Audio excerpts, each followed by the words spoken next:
si Marites Vito. Kaya nakapagsalita siyang ganito. Ano tingin ninyo mga kababayan? Malamang may hawak na rin ng mga documents itong mga kilalang journalist. Kaya mahirap po na basta na lang i-acquit ng mga senador. Itong si Sara Duterte, kung maipipresenta po ang napakalakas na ebidensya ng paglustay ng pera at yung mga beneficiaries po ng mga chichiriya, yun pala napunta doon sa mabuting kamay. May wagang kamay, mga kababayan, at may wagang bulsa. Di ba? Ang pahayag ni Bitog ay bilang reaksyon sa ipinos ng Pinoy Pulitzer Prize awardee na si Manny Mugato ngayong Martes, Mayo 20, kung saan inihayag nito ang posibilidad na mapawalang sala si BP Sara sa impeachment bunsod ng pagkakahalal ng mga pro-Duterte candidates sa Senado.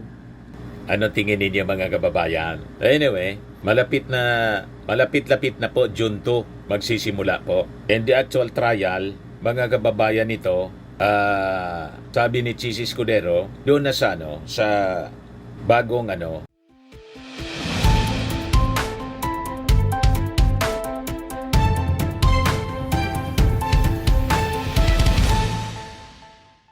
Ito naman po yung bago naming product na binibenta online. Eye Glow Serum, whitening po siya. Tingnan ninyo yung epekto sa aking anak na architect before and now. Yung mga inquiries po ninyo, dumiretso na lang kayo sa kanyang Facebook account, Riz Maravillas. O yung mga naniniwala mga kababayan na baka si Sara Duterte ma-acquit kasi yung iba naniniwala po sa mga kwento na wala mang mabigat na ebidensya. Ngayon, gusto kong i-share sa inyo itong balita mga kababayan. Kasi napag-uusapan na ang tungkol po sa mga bank accounts ni Sara Duterte na posible pabuksan mga kababayan. At ito yung magbabaon sa kanya. At malamang yung mga senador na perceived to be on the side of the Dutertes, lalo na po ni Sara Duterte, malamang bumaliktad sa tindi ng mga ebidensya na posibleng bumulaga during the impeachment trial. Itong kwentong ito mga kababayan naka-publish ngayon dito sa People's Tonight. Yan sabi dito, bank accounts ni BP Sara bubulaga sa impeachment trial. Sabi po ng bitiranang journalist na si Marites Vitog. Yan din mga kababayan yung sinasabi ni dating Senador Antonio Trillanes. Dito niya mamimilipit si Sara Duterte pag pinabuksan ng mga senator judges ang mga bank accounts ni Sara Duterte. At itong pagkatalo ni Trillanes po sa eleksyon sa Caloocan, baka nga blessing in disguise pa ito. Kasi sa kanyang pagkatalo, matututukan niya itong impeachment trial ni Sara Duterte, hindi bilang senator judges kasi wala man siya sa Senado na, kundi bilang isa sa mga sumusulong sa impeachment case laban sa Vice Presidente. Yun din yung sinasabi ni Trillanes mga kababayan sa mga previous interviews. Kaya sabi ni Trillanes doon sa Quadcom hearing kung saan pumunta sa pagdinig mga kababayan si Digong. Yun niya yung rason kung bakit ayaw na ayaw ni Digong. Nang bablap lang niya na pabuksan niya yung kanyang bank account. Nang iporsige ni Trillanes, napikon si Digong. Gustong hampasin si Trillanes ng microphone. Ganon mga kababayan. No, ito ngayon ang balita dito sa People's Tonight. I-share ko po sa inyo. Sinabi ng bitiranong mamamahayag na si Marites Dagilan Vitog sa kanyang komento sa isang post sa social media na hindi dapat mabahala ang publiko sa posibilidad na makalusot si Vice President Sara Duterte sa impeachment trial dahil sa pagkakahalal ng mga kaalyado nito sa politika sa Senado na lilitis sa kanyang kaso. Naniniwala si Vitog na may posibilidad na maungkat ang mga bank accounts ni BP Sara sa impeachment trial kung saan maaari di umanong matukoy ang paglilipat ng milyong halaga ng government funds na kwenestyon ng mga mababatas noong kasagsagan ng investigasyon ng Kamara. Kaya po yung mga House prosecutors, tiwalang-tiwala, malamang may mga leakage na sa kanila. Baka nga may mga documents na silang original copy or siyempre certified true copy. Kaya tiwalang-tiwala po yung ating mga House prosecutors. At pag nakita yan mga kababayan ng mga senator judges, kahit pa mga kaalyado ni Sara, magdadalawang isip na i-acquit sa lakas ng ebidensya. Ganon din ang paniwala itong veteran journalist na to na si Marites Vitog. Kabilang niya rito ang kontrobersya sa 612.5 milyong halaga ng confidential funds mula sa Office of the Vice President at ng Department of Education na dating pinamumunuan ni BP Sara. This can be matched anya with the releases of her confidential funds as BP and DepEd Secretary, apart from showing the vast difference between her SALENs or statement of assets, liabilities, and net worth and bank deposits, paliwanag ni Vitog, na kilala sa investigative journalism. Malamang may kopya na rin po si Marites Vitog. Kaya nakapagsalita siyang ganito. Ano tingin ninyo mga kababayan? Malamang may hawak na rin ng mga documents itong mga kilalang journalist. Kaya mahirap po na basta na lang i-acquit ng mga senador. Itong si Sara Duterte, kung maipipresenta po ang napakalakas na ebidensya ng paglustay ng pera at yung mga beneficiaries po ng mga chichiriya, yun pala napunta doon sa mabuting kamay. May wagang kamay, mga kababayan, at may wagang bulsa.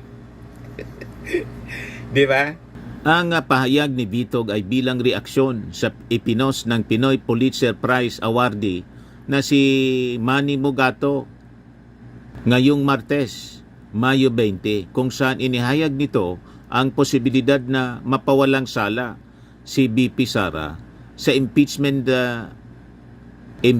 bunsod ng pagkakahalal ng mga pro-Duterte candidates sa Senado. Ano tingin ninyo mga kababayan? Anyway, malapit na po June 2 magsisimula po. And the actual trial, mga kababayan nito, sabi ni Chis Escudero, doon na sa bagong mga senador. Nasa 20th Congress na po. O ngayon, sa issue ni Atty. Harry Roque, ito po yung latest na balita mula po sa News 5. May red notice na po laban kay Atty. Harry Roque.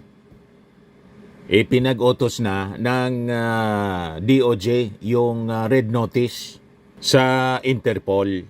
Ayan Pinag-utos na ng Department of Justice sa Interpol na maglabas na ng red notice laban kay Atty. Harry Roque. Sabi po ni DOJ Yusek Nicolas T., inaasahan nilang mailalabas ang red notice sa lalong madaling panahon. Posible ngayong linggo.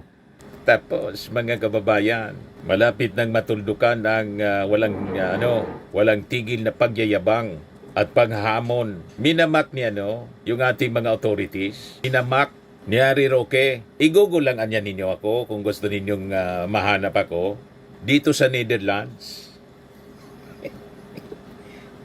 Kinakantsawan pa mga kababayan ni Atty. Harry Roque. Pero alam naman natin na itong mga pangangantsaw ni Atty. Harry Roque, cover man lang niya para hindi maalata na grabe na yung stress niya. Pero sa totoo lang, kahit hindi siya magsalita, kitang-kita sa kanyang itsura yung stress. Nangayayat na po si Harry Roque. Hindi na siguro makakain.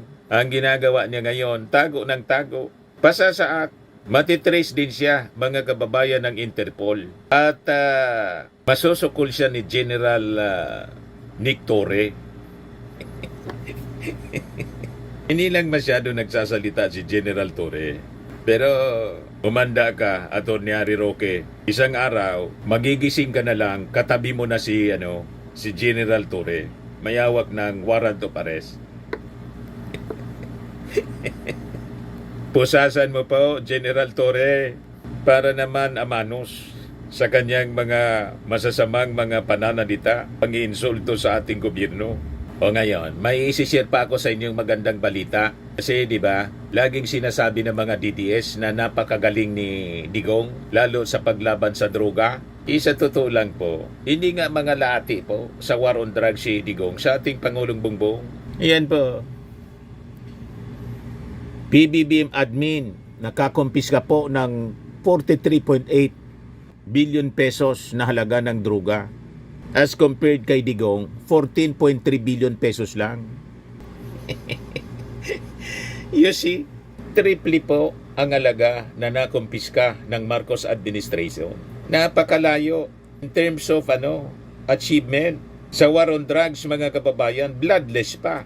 Pwede pala, mga kababayan, na gawing bloodless at marami yung makumpiska sa mga raids na ginagawa ng ating mga authorities ng PNP. Walang AJK po. Ito ngayon yung report ng 1PH. Aabot sa 43.8 billion pesos ang nakumpiskang droga mula July 2022 hanggang May 17, 2025 sa ilalim ng Administrasyong Marcos ayon sa datos ng PNP. Mas mataas ito kumpara sa 14.3 billion na nasabat sa unang 3 taon ng Duterte administration. Triple po. Giit ng Pangulo, tutok noon sa malalaking sindikato, pero ngayon tila bumabalik ang bintahan sa kalsada. Utos niya na rin ang mga street level pushers. You see? Tinutukan talaga yung mga big time smugglers ng droga po ng Marcos administration. Yan ang sinabi ng ating Pangulo sa interview sa podcast ni Katunying. Pero ngayon pati yung mga street level pushers, babalikan namin. Di ba? Panalo pa rin mga kababayan yung kampanya, bloodless pa.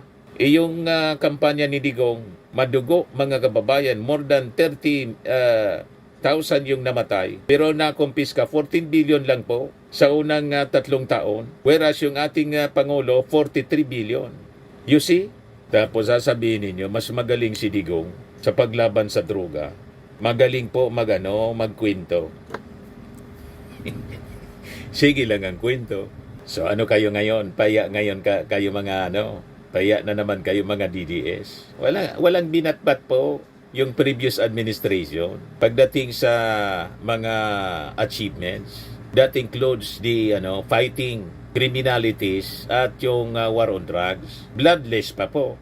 Di ba? May pagrespeto sa human rights. Hindi bloodbath tulad ng sinasabi ni Sara. Bloodbath daw, pati impeachment may bloodbath. Mahilig talaga po sa violensya. Impeachment na lang, may bloodbath pa. At itong ating programa mga kababayan, atid sa inyo nitong ating mga sponsors. Fairmax, Firming and Lifting Cream. Pinapay po sa mga pulses in affected area. Mainam po ito sa mga pains at paninigas ng mga kaso-kasuan. Ito sa mukha naman yung application, anti-aging, Automax po siya. Ito ay Glow 60 mga kababayan. Whitening po siya. Made in South Korea. Ito naman po, Ningxia Red Mix Fruit Drink. Gawa po siya sa goji berry. May anti-cancer properties po siya. At sa mga naghanap po ng malinis and spacious fitness gym, pumunta lang po kayo sa aming Colossal Fitness Gym. May Grab car rental din po kami. At bills payment po sa aming office. At saka sa mga mahilig po sa mga imported bags, manood po kayo sa live selling ni Madam Aileen Rosales sa kanyang Aileen Closet po. Pati mga shoes, ito yung kanya po. Ito yung kanyang page. Kita ninyo, napakagandang mga online selling po siya. Si Madam Aileen Rosales. Cellphone number niya po, 773-798-7816.